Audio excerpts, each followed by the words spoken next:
Hello and good morning, everyone. Welcome to your morning briefing for Monday, the 21st of April, 2025. I'm your host, Mike Shelby. Let's go ahead and jump inside the Beltway with Robert. Good morning. All right, Robert. So, a bunch of federal employees have left, and apparently, there's a new plan by the Trump administration to create a Schedule F job category. What's the what's the big idea here? Is this going to make them easier to fire, or what? Well, this is not exactly the same as the Schedule F proposition that Trump put in at the end of his first term. What they're calling this now is the Schedule Policy / Career Job category, and the idea is to give the White House more direct control to promote and fire these civil service employees. And they're talking about specifically anyone with what they said was a policy determining, policy making, or any policy deciding federal employees that exist between the cabinet secretaries and the agency heads. Okay. So this is going to make it easier for future administrations to dump potentially fire all federal employees that have some job implementing policy that they may disagree with. Yeah, and this actual directive from OPM, they said that they're not going to consider any kind of personal or political loyalty to Trump, but they are, if anybody does attempt to disrupt any of Trump's agenda, the idea is they can be removed very quickly.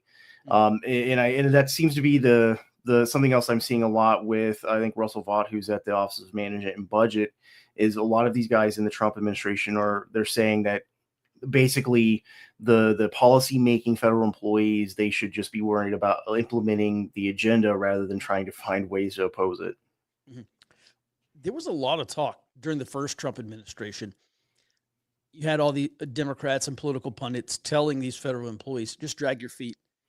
If there's something that comes across your desk, wait a few days, lose it, whatever, be the internal wrench in the machine and the monkey wrench the system. And I remember specifically, I forget who it was, but a prominent Democrat said, look, the average tenure of a DHS secretary is 18 months. And just talking about how employees at DHS could just drag their feet and lose things and not approve things and just let stuff pile up on their desk. And in 18 months, you're going to get a new secretary. You kind of start all over. And I don't know I guess this is a move to get around this risk, Robert. I think so. In a lot of the, I think a lot of the guys in the Trump administration right now, they learned from that first term where they did have a lot of resistance from within the federal bureaucracy, and they're just trying to make it easier to remove people and then get in people who, even if they're not politically loyal to Trump himself, people who are not going to try to disrupt it, implementing Trump's agenda. Mm-hmm. All right, let's move on here to Fed Chair Jay Powell. So for the past week or so, we've heard murmurs that Trump wants to fire Powell because Powell's not cutting interest rates. What's the latest there? Well, this is from National Economic Council Director Kevin Hassett, and he said that the White House, Trump and his team they're looking for ways to find out whether they can fire Federal Reserve Chair Jerome Powell.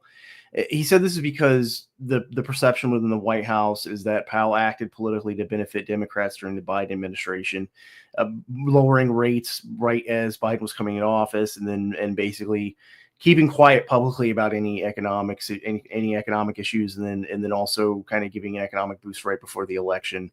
What they say with the intent to help get Biden or Harris across the finish line. Mm-hmm. Now, I'm a little bit concerned about potential fallout here. Elizabeth Warren last week said if Trump fires Jay Powell, then everyone's going to lose faith in markets, in the bond market, and the dollar. And I think maybe there's some truth to that. I've seen mainstream financial pros just express concern about whether Trump can fire Jay Powell. Powell says he's staying on. He says he's got another year left or something like that, and he's going to finish out his term. Have you seen anything about potential fallout if Trump does fire Powell? I did. Well, the French government or the French central bank actually said exactly that. They said they warned Trump not to do this because it would cause a loss of faith in the U.S. dollar and in the U.S. economy, which I think right now the Trump administration is trying to balance implementing their trade policy with discouraging investment in the U.S. And there's been a lot of talk about Europeans. I've seen where some fund managers have said that their European clients are moving out of the US and going over to Japan, and not even necessarily to treasuries, but to Japan into commodities. And I think Jared and I were talking before the show, and now gold has now hit over 3,400 as of this morning. So there's a lot of movement out of US securities, and it's not necessarily all going to treasuries. Mhm. Well, that is a huge jump. And I think it was Goldman last week. They were one of the financial firms that was calling 3,000. They said gold's going to $3,000 an ounce. Last week, they just updated that to $3,900 an ounce by the end of the year. And that's their second update in, I think, as many weeks.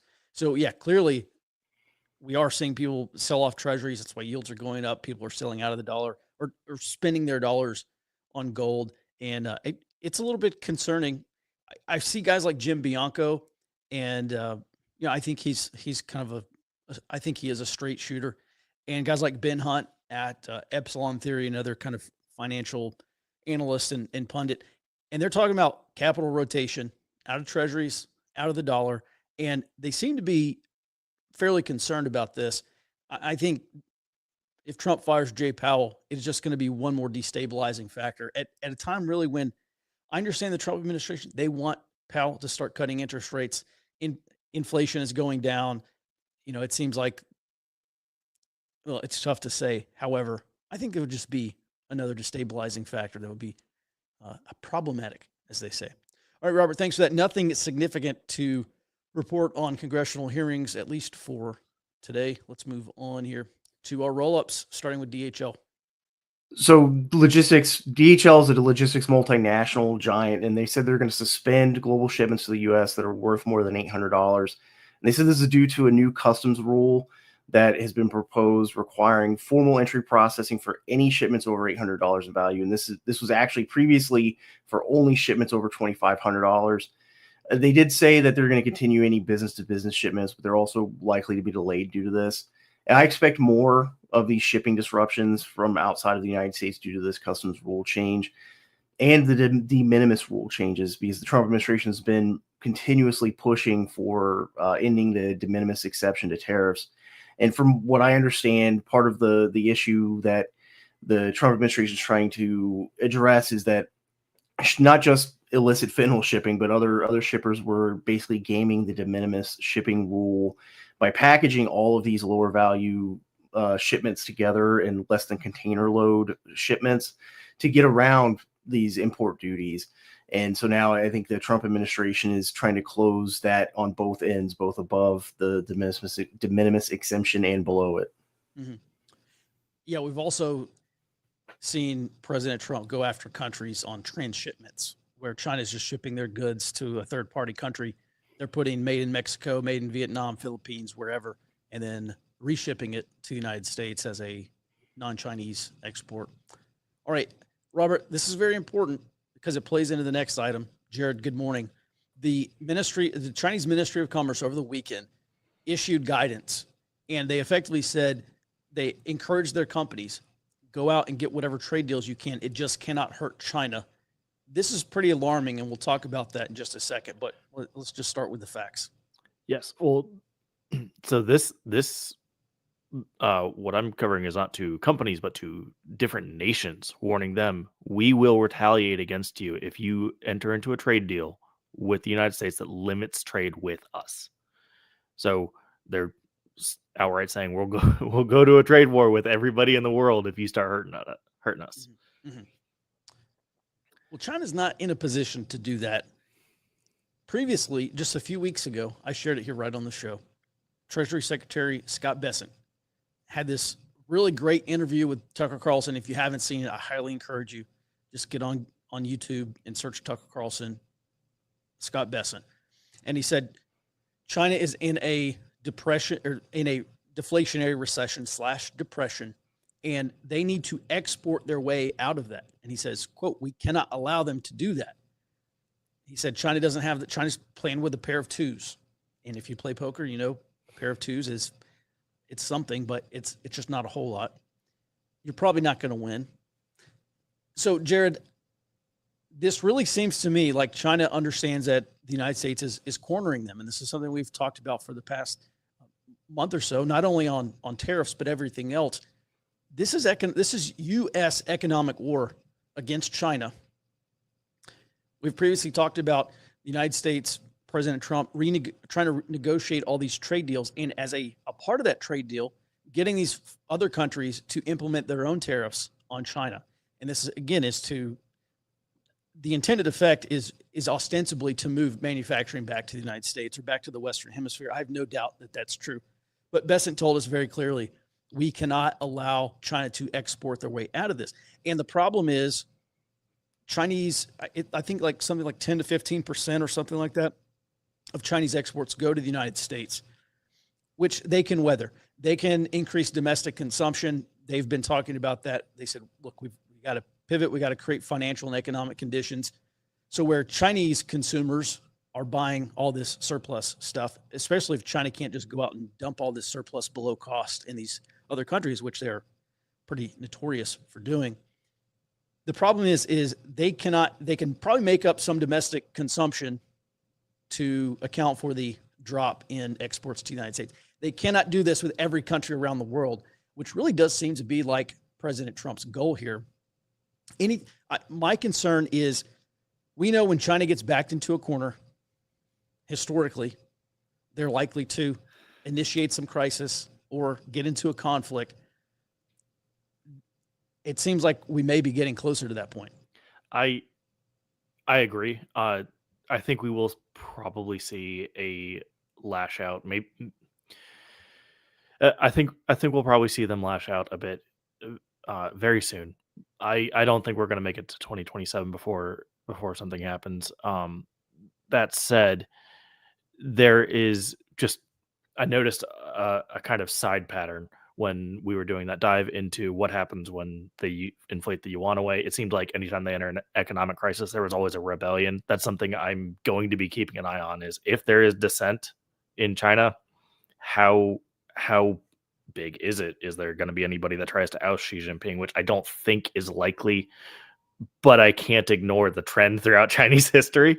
Mm-hmm. So I'll be keeping it there. And if that, I mean, at that point, we're probably looking at not just, a trade war where some trade is still happening, but just a near cessation of Chinese manufacturing, because they will be in another Chinese civil war.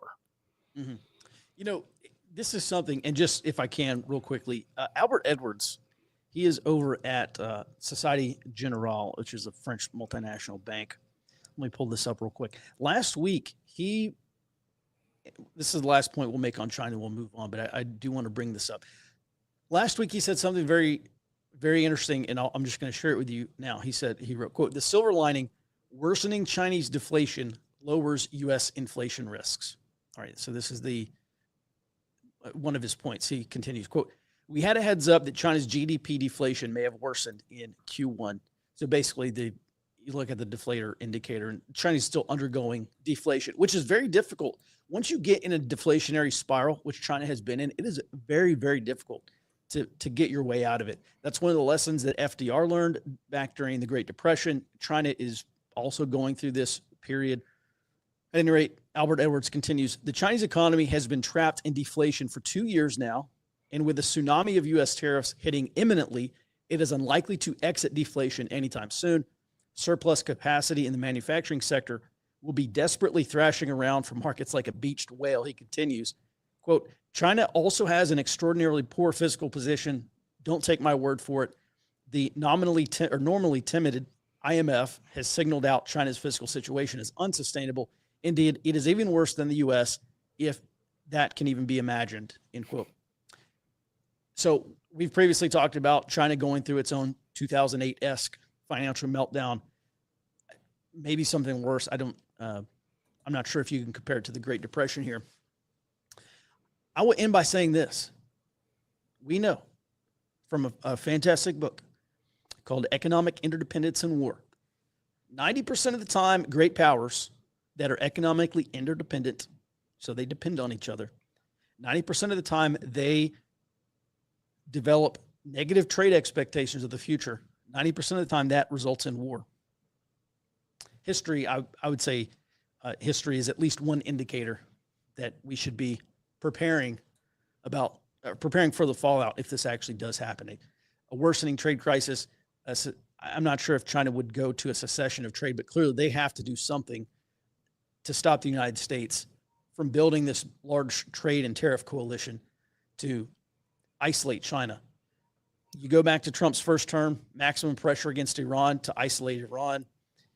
This is maximum, not quite maximum pressure, but it looks like a maximum economic, financial, and monetary pressure against China for the same thing. All right, Jared, let's go ahead and move on. Speaking of potential flashpoints. Yes. The Chinese in the Philippines, they didn't get into it, but I guess they could have. I don't have enough details. Just nobody's saying enough details about what exactly went down here, but it appears the Chinese People's Liberation Army Navy, the Chinese Navy, drove out a Philippine Navy corvette. It's rare to see both of these navies actually interact with each other. Normally, one or the other may be present, but they're interacting with civilian forces or law enforcement forces of the Coast Guard, and the vast majority of interactions are between Coast Guards. So this is actually kind of an escalation to see. However, there is a bit of a silver lining here. The Chinese Navy is actually considerably more professional in how they handle themselves than the Coast Guard or the maritime militia. So I think overall it's less likely that any kind of interaction could result in an activation of the Mutual Defense Treaty. However, that escalation ladder is much higher, and there are other options that they can use that would affect lethal force. So if they do get into it, if tensions do get too high and people lose their calm, I think that entering into that could potentially lead to basically it's either it does not activate the Mutual Defense Treaty, or if they interact at all, they will get to the Mutual Defense Treaty because they're going to start shooting each other. But I think generally we're going to see they will be considerably more professional. Nobody's losing thumbs this time. Mm-hmm. And briefly, if there is some exchange of fire, is this a case where China and the Philippines will say, all right, let's not cross that line? Or do you think the first round, in for a penny, in for a pound, in for a bullet, in for a missile? I think the Philippine Navy would back off, but I don't think the Chinese Navy would. Just that's not the read I get from the Chinese Navy. Staying on the topic of war, the U.S. presented a peace proposal to its European allies, which includes preparing to leave Russian-occupied territory under Russian control, recognizing Crimea as Russian territory, preventing Ukraine from joining NATO, and removing sanctions on Russia in the event of a ceasefire. And this is all coming from anonymous sources, but I was able to verify that the State Department did have calls with all of its European allies and the Russian foreign minister. So that appears to be what happened here. Of course, Russia's quite happy with this deal right now. And the Pentagon's Defense Innovation Unit did something interesting as well. They announced their intent to purchase commercially available undersea drones capable of operating 1,000 nautical miles out in a GPS-denied environment and dropping payloads up to 21 feet long. Now, the reason this stood out to me is normally the Pentagon, when it comes to anything Navy-wise, they want to build it from the ground up. That's why you end up with the Constellation class frigates just being a millstone around our neck. But the fact that they're going with commercial available tells me that they're trying to do a rapid buildup of asymmetrical forces here. Mm-hmm. Okay. So just briefly, I don't even know what a Constellation class whatever is. Why is that a millstone around our neck? Just briefly. They've been working on it for 15 years and haven't produced a single frigate, despite the fact that it was made from an Italian frigate that's been made for 20 years. So they could have just said, hey, we want that one. Mm-hmm. I'm sure the irony here is not lost on the Pentagon that a lot of this tech stuff they're buying, even commercially available stuff, a lot of those components originate in China. At what point is China going to say, no more X, Y, or Z that we make for you because we don't want to go into missiles and underwater drones anymore? That is a concern. I think Anduril, we've covered them several times. They're up and coming, probably going to be the Lockheed Martin of drones. I want to say they've gotten an entirely U.S. or allied based drone manufacturing. And there's another one. I think it's Satori. I was just listening to a conference on them last week, but they said that they had succeeded in making an entirely friend and U.S. based manufacturing every single piece. So Well, that's good to hear. there are at least options for that. Okay. All right. Well, let's go ahead and move on to our warning items. All right, Robert, back to you.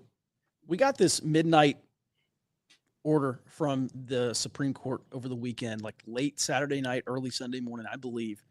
And they issued another injunction on the Trump administration, I believe. What were the details?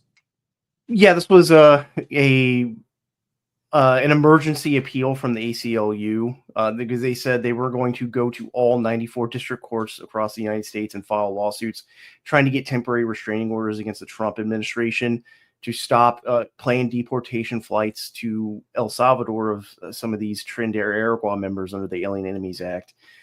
And there were two dissents. It was Justice Clarence Thomas and Samuel Alito who said that it's not even clear, in their opinion, that the Supreme Court has the jurisdiction to do this and that this order was unprecedented, and they said it was legally questionable. What I think is going on here is that the Supreme Court, Chief Justice John Roberts, really is taking an extraordinary measure to try to save the district courts and basically prevent and a further escalation of this constitutional crisis fight between the federal courts and the Trump administration. Because they, what I think they're trying to, or are attempting to do, is prevent another situation like with that Washington, D.C. District Judge, James Boasberg, where he issued an order to turn the planes around, and the Trump administration can just say, well, the planes have already landed in El Salvador, it's out of our hands. Where then now that is there, would be said to be a constitutional crisis, and Trump openly defying the courts. And I think right now the Supreme Court, and especially Roberts, are trying to maintain the legitimacy and authority of the courts without overstepping their Article III powers and undermining the White House and escalating this fight even further than it already has. Because I maintain that this is going to be this specific legal fight over deportations and like the Kilmar-Abrego Garcia and the Boasberg case with the deportation flights is going to be the tipping point for this constitutional crisis, where Trump either decides to openly defy the court or not. Robert, that's a great point. I watched all the Sunday shows yesterday afternoon, and this was their big thing. They talked about a constitutional crisis. They had Van Hollen. Van Hollen went on all the major Sunday talk shows, including the Fox News Sunday, talking about his trip to El Salvador and his meeting with Abrego Garcia. And it did seem like you have a lot of these Democrats say we're not yet exactly in a constitutional crisis, but it's coming. I also look at folks like Bill Ackman, who's a hedge fund manager, Pershing Square, as kind of a bellwether. He was one of the prominent Democrats. He's kind of a center-left guy. He broke for Trump this time around. He said, we cannot continue the last 4 years. We're going to vote for Trump. And he jumped on the bandwagon. And one of the things he mentioned is how is it fair, or how is it right? How can the courts allow the Biden administration to bring in, quote unquote, 10 million, maybe up to 30 million illegals? No court, no oversight, no court orders, no hearings, no nothing. Just bring them in, let them through the border, catch and release them. And now you've got to have court hearings for every single deportation. He said it's impossible. You cannot have these hearings for all 30 million illegals in this country. He said, how is this fair or right? We've heard from a lot of folks, especially Democrats and some Republicans, say you have to follow the Constitution. Everyone gets due process. Even Antonin Scalia, former Supreme Court justice, peace be upon him, even he said due process protections under the Constitution apply to everyone in the United States, including illegal immigrants. And they say you have to follow the Constitution. Everyone needs due process. How can you possibly give these hearings to all 30 million illegals before you deport them? And they say you got to follow the Constitution. I ask that, okay, that's fine. What is the Constitution for? Like, if you are fundamentally changing the country, then what is the Constitution actually protecting? The Constitution is protecting I think, evil action. The Constitution protects the wrongdoer not the person trying to correct the problem. Robert, do you get a sense like this is going to explode this summer? We're just looking at what the Trump administration is doing. They said, look, Abrego Garcia is not coming back. Maybe that is the case. Where do you see this headed? I think we are going to see Trump openly defy the court. Because like you said, so there's this argument about what the Constitution is for, and I think what we're seeing is a larger prisoner dilemma game, but not just with one side defecting, but then weaponizing basically the cooperating side and saying that they have to continue cooperating while we're defecting, or you're breaking the rules of the game. And I don't think the Trump administration is going to buy that argument for very long. And a lot of that, I think a lot of this is being driven by Stephen Miller, who is really close to Trump in the White House. And he is constantly over the last 2 weeks gone out to do press conferences explaining exactly the thinking from the Trump administration behind what they're doing with the deportations and their arguments in the courts. And I think they're going to lose patience pretty soon, is my impression. Mm-hmm. Yeah, someone mentioned, Bad Wabbit mentioned maybe a role that Congress could play. Do you see anything from Mike Johnson? I know a lot of this stuff's probably not going to get through the Senate, but is there any attempt whatsoever to, I guess, what is the actual recourse? I mean, are you going to have 30 million court hearings before everyone can be deported? You just said Trump may just defy this. You know, it seems to me, Robert, I think everyone has known. I think everyone kind of deep down has known. At some point in the future, we're going to have to make difficult decisions. And it's always been in the future. At some point in the future. And maybe the future is now. Maybe this difficult decision is, are Americans going to support the Trump administration removing due process from these illegals in defiance of the Constitution, or at least our understanding of the Constitution? I think maybe Thomas Jefferson and John Adams and Madison might have a different take on it than federal district court judges today. Does this explode this summer? I mean, when does this happen? I think there is a possibly greater than 50% chance that it does happen by the summer. And one point I think is important is the due process point. And I think a lot of people, critics of the Trump administration's actions, are purposefully conflating two different things. Due process protections doesn't mean that necessarily everyone has to go through the same legal process. So if the Trump administration was attempting to, for example, deport a U.S. citizen, their due process rights would look different than somebody who does not have a legal status and is deportable. It would look a lot different than their process, because they can be put in front of an asylum officer or a customs and immigration services officer who can determine their legal status, and then they can be deported.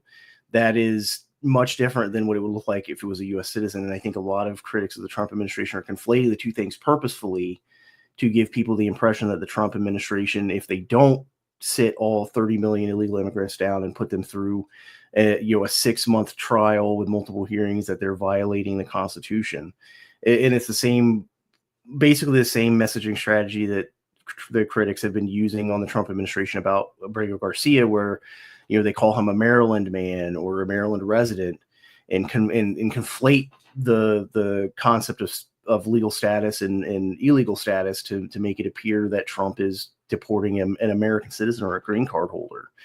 And so I think that's really a lot of this talk about constitutional crisis comes down to setting a political narrative with the idea of convincing a majority of the electorate ahead of 2026 that Trump is violating the Constitution to get support for the Democratic Party to try to take back some part of the federal government.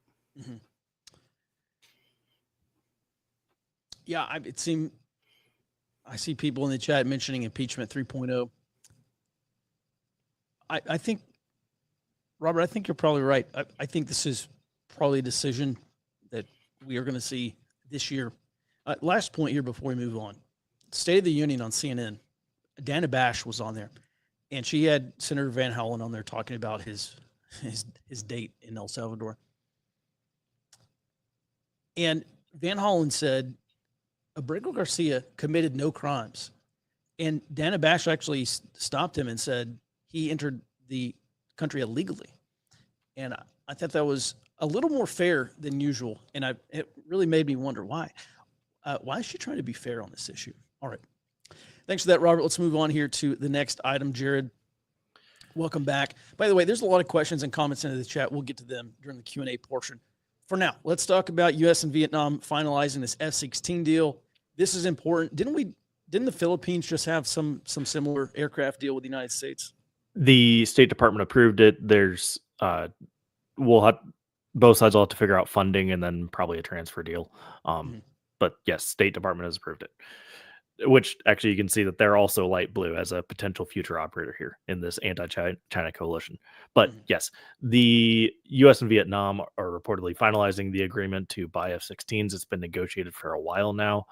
Now the deal is expected to include more than 24 fighters and potentially a couple of C-130 transport planes as well.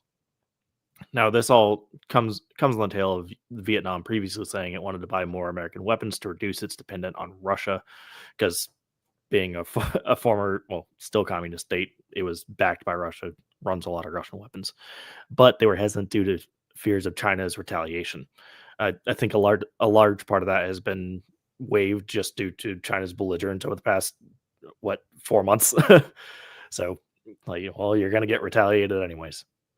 Now, two big reasons for why this matters. Several other nations in the anti-China coalition, which you can see highlighted on the map here, run F-16s. This would generally allow for better multilateral training, meaning a more effective coalition, and more secure supply chains if the U.S. falls out of the fight for whatever reason.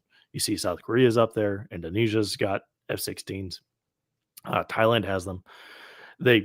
All of these normally come with parts packages as well. So in the event that you need to go to war and you don't have parts, there are interoperability there as well. This also signifies an expansion of U.S. influence in the region. I'd like to use weapons as as one of the primary indicators, because you're dependent on the maker of those weapons to secure your sovereignty, and that's exactly what Vietnam is doing here. In order to maintain air superiority, they're now going to have to rely on U.S. defense manufacturing instead of Russian manufacturing. All right. Yeah, that's a great point about if a Filipino F-16 needs to be repaired, maybe hop down to Malaysia or Indonesia or somewhere. Interoperability, great point. Is there anything special? I'm not a boat guy, not an aircraft guy. Is there anything particularly special about the F-16 regarding a war with China? I'll look into it and get back to you. I'm obviously much more familiar with the F/A-18. Yeah, being so that F-16 is primarily Air Force and not Navy, or how it's Air Force and runs to a lot of other air forces. These are not the extent of F-16 operators here. There's quite a few over in Europe as well. Okay. All right. And with that, Jared, thanks for staying on top of this. Let's go ahead and move on to some questions here. Yep. First up. All right. In general, it seems that a country's ability to wage war comes down to economic strength, industrial capacity, and technology. How do you handicap these factors between the U.S. and China? Well, we've talked a lot about the defense industrial base has waned, atrophied. It is in the process maybe of being rebuilt. Jared, any insight into how that is, can I just tell you a story? There's a book that I read on the economics of World War II. And you have these U.S. military officers and economists working together, and they're trying to figure out how many parachutes they need to produce for D-Day. And they estimated 200,000. We need these factories to make 200,000 parachutes for D-Day. They ended up needing 2 million. And the entire point of this book is that no one really understood how massive World War II was going to be, or how massive D-Day was going to be, until it's like time now. It seems like we are at the verge of repeating that mistake, with maybe underestimating what we're going to need for a conflict. Jared, do you have any thoughts on that? Yeah, quite a few. So there are plenty of people that are trying to reshore or friendshore all of these all these defense supply chains. And I think the fact that the anti-China coalition is generally growing and including two major powerhouses, South Korea and Japan, has really strengthened that. Everybody likes to look at the US because we're supposed to be the manufacturing powerhouse and we're not. But South Korea and Japan both produce either licensed copies of what we have, or maybe not so quite licensed copies, but very similar material. And all of those are interchangeable. They're able to be exported. So the total defense capacity of the anti-China coalition is a lot higher than what we see now. That said, there's still a lot of effort to try to bring it back home because all of those are able to be hit with missiles. Now, there is a very large push about, hey, let's work on new technology, mass-produced drones, make it really hard to get for China to move away from its coast. And that has seen, I think, probably the greatest reshoring effort, just due to the fact that there are two major defense manufacturers already trying to do it. And at the same time, I haven't seen anything move forward legally, but there's been a lot of chatter in the DoD about, oh, well, maybe we don't make ships here in the US. Maybe we just buy right from South Korea and have them make it in South Korea, and then we just leave them forward deployed. That would significantly reduce timelines. It also is obviously a national security threat because you want to make your ships here, but if all you've got is a hammer and work with it.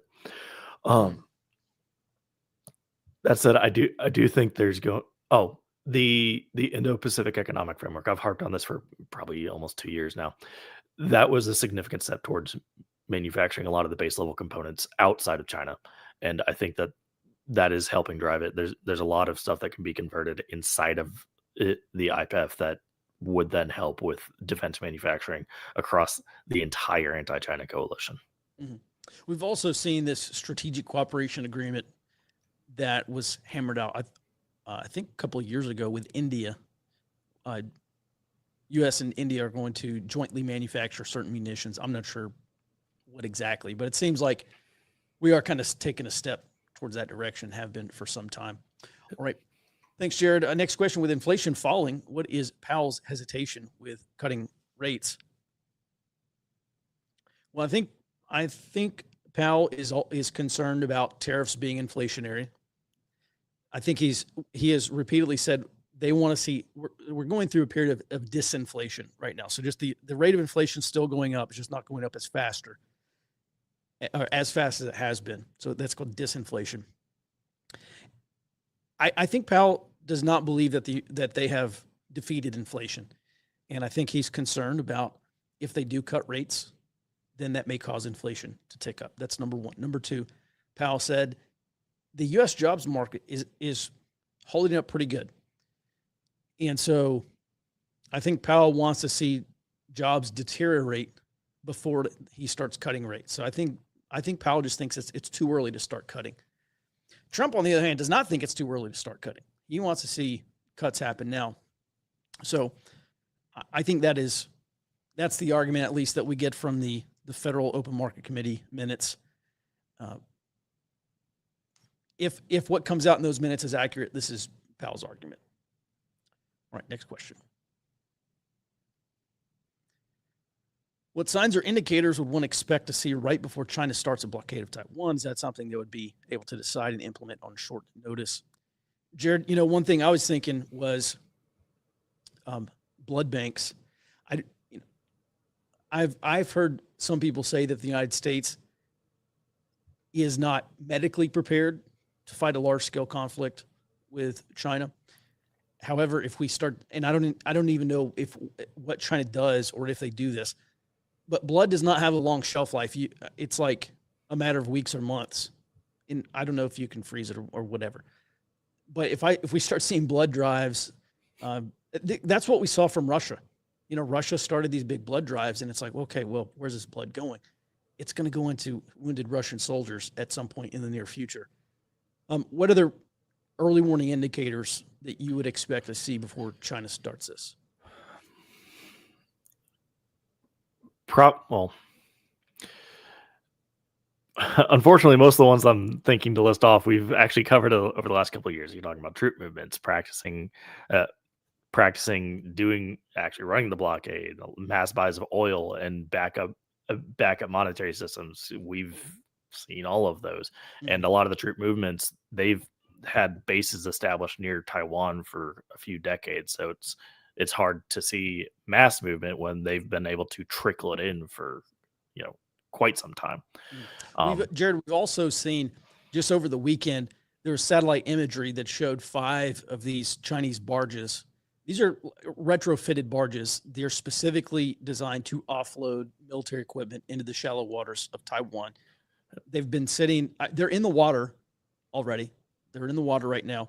So I guess if you're an imagery intelligence guy, you're watching those things like a hawk. I guess when we start seeing amphibious assault vehicles loading onto the barges, that should be like a pretty darn good sign, right? Well, it should be, but they practice that all the time. That's the thing, is they will take all of those invasion forces, station them right near Taiwan, practice going up, doing it, run right up along their coast, drop them off, and do an offload exercise. And then they'll do the same thing a couple of months later.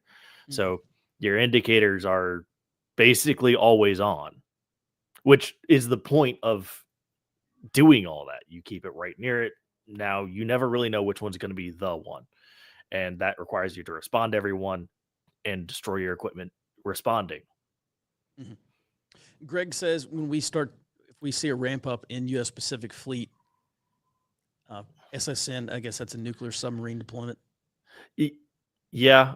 You're not going to hear about those. Read about those, right? Yeah. Yeah. And there's a lot already forward deployed. And that's the one area where the U.S. has a qualitative and quantitative overmatch for China. We have more and we have better subs. Okay. All right.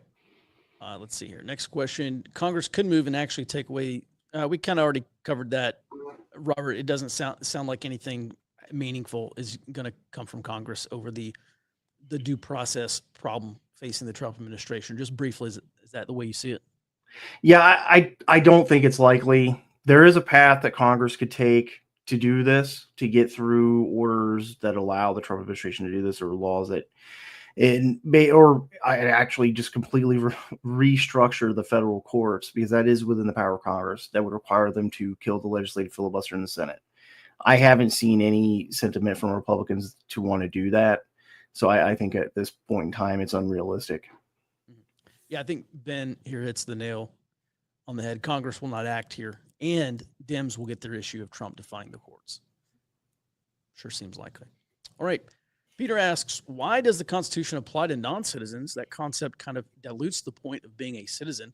That should change, and it would fix the problem. Now, I have struggled with this, going back to the argument of who grants us rights. If God grants us rights, do they only apply to Americans, or do they apply to all humans? And that was an argument that was debated by libertarians and I guess former libertarians, talking about, should illegals have the right to own firearms in this country? Because that is something that's, I don't know if it went to the Supreme Court, but it did go to the courts. Did it not, Robert? Because some police departments were hiring non-citizens. And the question is, if they're non-citizens, should they be allowed to carry firearms? It's a tricky situation, but ultimately, if you believe rights come from God, then do they only apply to Americans in this country, or do they apply to anyone? I'm not making a specific argument. Frankly, I don't want illegals having guns in this country because we don't know who they are.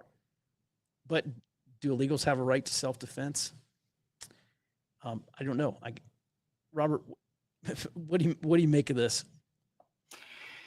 I think the argument is that if non-citizens don't have effectively the same constitutional protections, including due process, even if that looks different than a citizen, and free speech, et cetera, is that a potential authoritarian administration could just then start declaring political enemies as non-citizens, revoke citizenships, and then say, well, they no longer have any kind of due process protections. They can be jailed and deported for political speech, et cetera.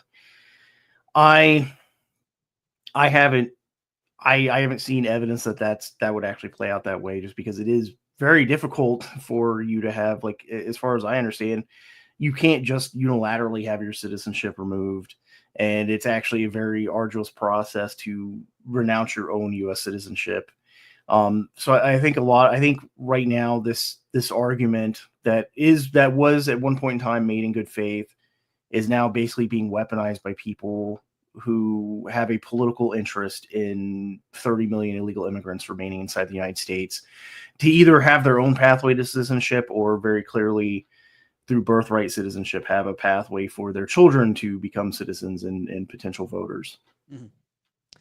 And we're not legal scholars. I'm not a philosopher. I guess I probably shouldn't take a hard stance on this either way, but I tell you, my gut just tells me, just common sense should tell people that the Constitution should protect Americans. I guess maybe it's debatable about who else it protects. And I also get the point where if you come into this country illegally, you kind of violate the rules of the land, so to speak. And so does that violation cancel any rights you might have under the Constitution? Like maybe if you're a legal visitor, you have a visa, or a work permit or whatever, you're in this country legally. Yeah, sure. The Constitution may apply to these people. If you enter this country illegally, then maybe you kind of forfeit any protections you might have. That sure seems to be. It seems prudent. It seems commonsensical to me. Thanks for that, Robert. Let's move on here to the next question. We'll do one more question here. I think we already answered this question. Next one. Where does South Korea get the steel to make ships? Jared, does anyone know? I feel like we could probably just Google that. We could. It's a pretty safe bet they get a significant portion of it from China, but keeping in mind that plenty of other people can make steel. They have made steel in the past. It's a matter of getting all of those back up and running, and which also means China's incentivized to make sure nobody can do that. So start the war before they get there. Mm-hmm. All right. Given the possibility or some level of likelihood of the Ukraine war spilling over into Western Europe, and given the EU's lack of preparation, what's the upside for all these European countries insisting on a continuation of the Ukraine-Russia conflict? I think I don't think the argument is keep the Russians tied up in Ukraine, and they're not going to have the capacity to invade the Baltics. I think this is their main argument. If there is a peace deal, you allow Russia time to rest and refit, and then it's a matter of 3 to 4 years before, and this is just the European argument, it's 3 to 4 years before you got tanks in Riga and Tallinn in the Baltics, if a peace deal is found here. I don't know. I think we kind of covered some of that stuff also last week. Move on. We got a bunch of questions on the side here. Okay. Here, They're all in China. All right. There are reports of China punishing threatening countries that bargain with the U.S. regarding tariffs. This is obviously an escalation, but what do you see as the results going forward? China's not in a position to punish these other countries. They have to export to these countries. China is shooting itself. I don't know. They're kneecapping themselves. They're not just shooting themselves in the foot. If they get into a trade war with these countries, China's in the process of being isolated. They need to have grand bargains of their own to mitigate the risks of this U.S. trade bloc seeking to isolate China. It's going to be painful for the United States. It's going to be painful for these other countries not getting their cheap Chinese crap anymore. And it's not even cheap Chinese crap. Some of it's advanced Chinese crap. But we're still getting tons of stuff from China. It's going to be painful. The stuff that you would like to go to Walmart and buy is just not going to be there. We're like less than 3 months away from that, from having supply issues in this country. If this trade war continues, Jared, do you have any other insightful comments beyond that? No, I think we covered that pretty extensively in the piece today.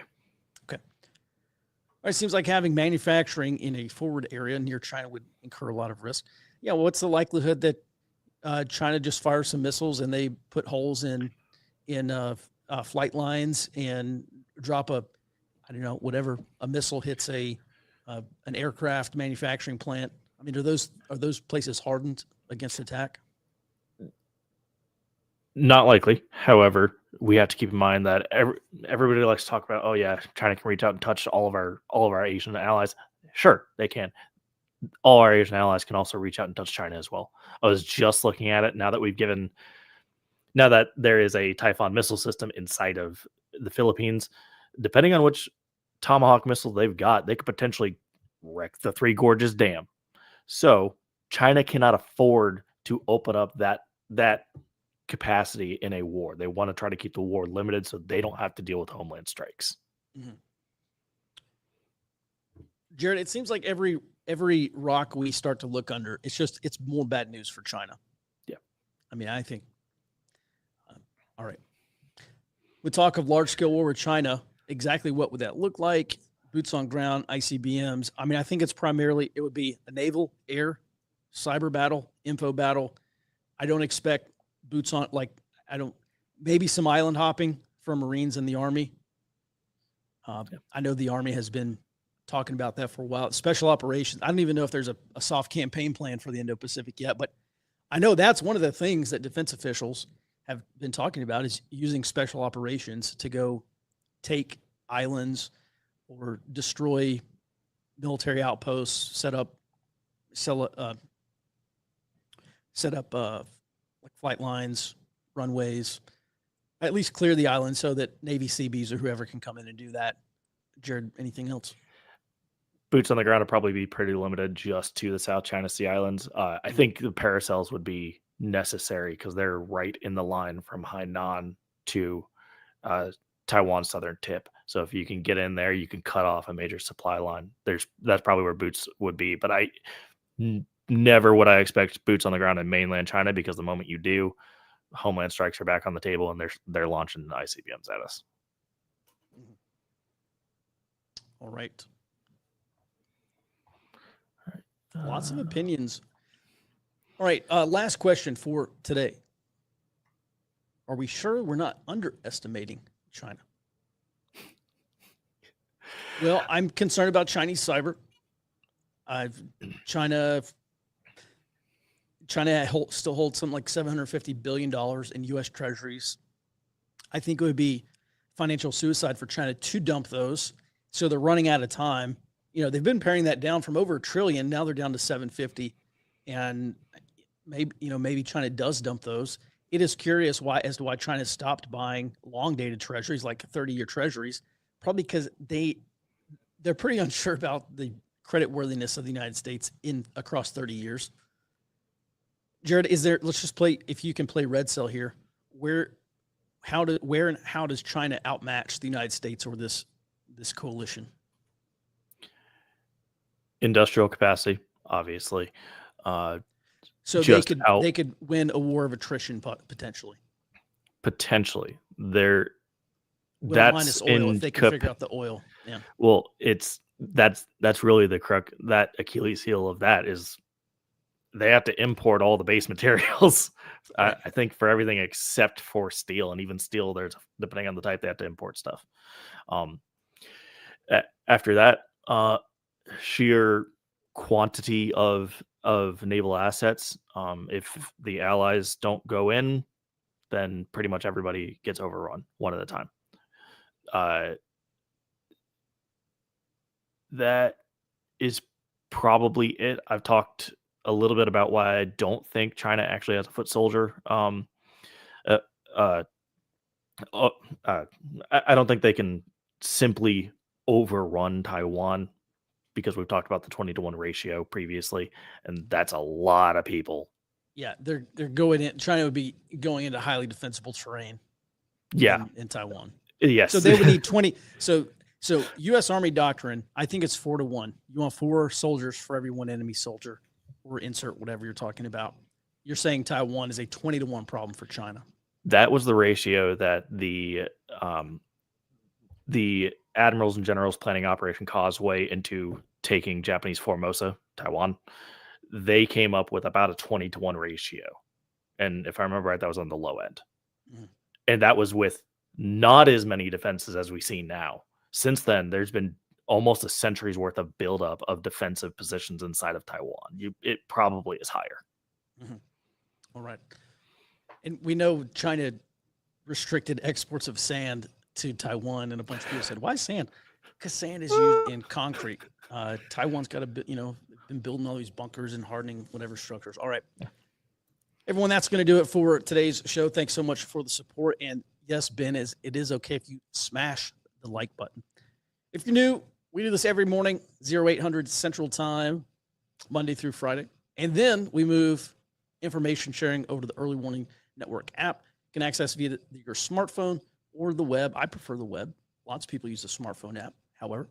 And you can get access to the rest of the day's info sharing and commentary at www.earlywarningnetwork.com. Sign up for a free 7-day trial.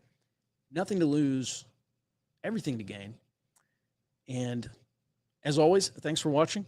We'll be back in your box tomorrow morning, back on this show starting at 08 Central Time. Until then, be well and stay out front.